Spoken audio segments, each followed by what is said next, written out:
How many retirement plans is enough? I mean, that's the question, right? Well, it depends on who you're talking about. When we're talking about the boss hog of St. Tammany Parish right now, the current DA, and obviously one is not enough. In 1 year, St. Tammany and Washington Parish taxpayers contributed almost $56,000 to not one, but two retirement systems for one person. The beneficiary, their district attorney, a public servant, Walter Reed. What we're finding out, it was more about cell service than it was public service. About 1/3 of that money went into the state's district attorney retirement fund, a fund every other DA in the state belongs to. But Walter Reed seems to be an anomaly in the state. Do you know any other DA office who has a plan like that? I'm not aware of any. I was not even aware that Mr. Reed had a 401 plan until recently. Until we brought it, yeah. Yes. Reed created a second retirement plan in his office, but this one's different. If you have a retirement plan at work, it probably operates like this. You, the employee, put up money, and your boss, the employer, puts up some money too. This one's different because for the second retirement plan, the employee contributes nothing. The employer, the DA's office, contributes 20% of participants' salaries every year. That's your tax dollars. How is it legal for a DA, an elected official, to essentially create a second pension program for himself? I've posed that question to some people in government that are in the process of researching it right now. Logic would say that it couldn't and shouldn't be done, but I don't know I don't know if anyone ever contemplated anybody taking advantage of the loopholes. For Walter Reed, this is a significant amount of money. Records show in 2012, his office was scheduled to sink an additional $44,000 into this second retirement plan. This is an additional 20% windfall. Reed offered this plan to 10 employees in his office of about 100. In a statement, he told us this extra retirement program was established and instituted for the purpose of attracting and retaining quality and talented employees. But instead of offering this plan to them as a tool to recruit and retain qualified trial attorneys, it's people like his driver, his secretary, and a handful of other people. We're talking about, of the 10 or 11 people, 4 of them are attorneys. The rest are clerical people in that office that are paid generous salaries of $80,000+ up to $200,000. In these DA offices, it's those trial lawyers who are paid a lower salary than they could make in the private sector. But the fact is, there are no trial lawyers who are getting this extra incentive to retain the quality employees. Which makes the explanation even less persuasive in this. What this really is about is rewarding people that he thinks are loyal to him, that do something. Maybe he's buying their silence, maybe he's buying their loyalty.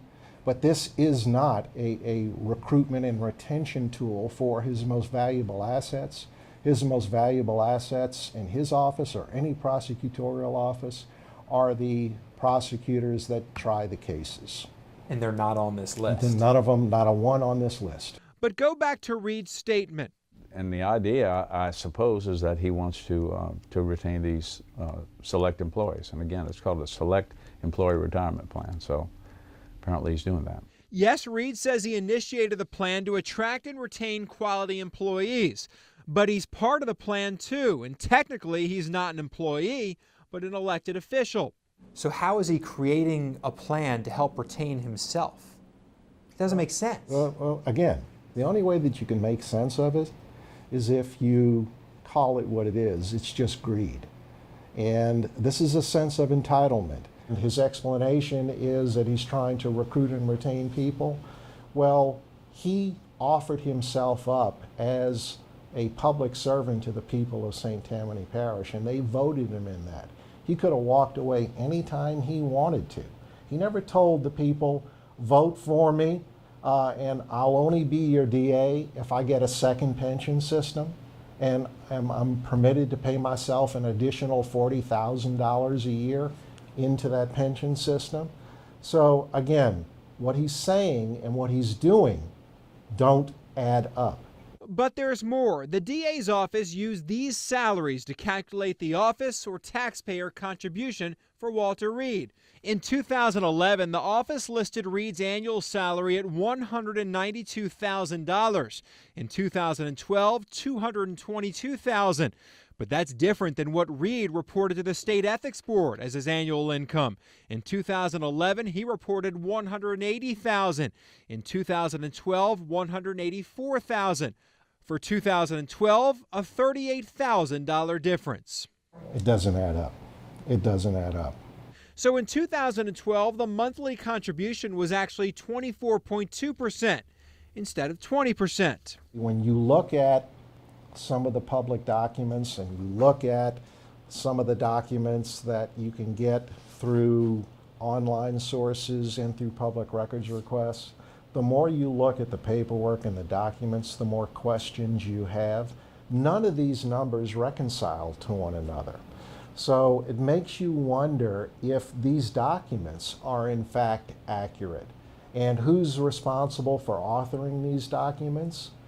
The very individual that's the subject of a federal investigation right now, the DA, Walter Reed. This extra retirement plan is never even referenced in the office's yearly audit that's submitted to the state.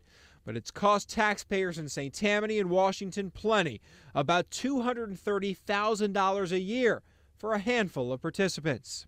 I think that it is a crime in the court of public opinion. And for Walter Reed, 2 retirement systems could mean a post-political life that's even more lucrative. Reed will get his full salary when he retires as long as he's alive. This extra plan means even more money.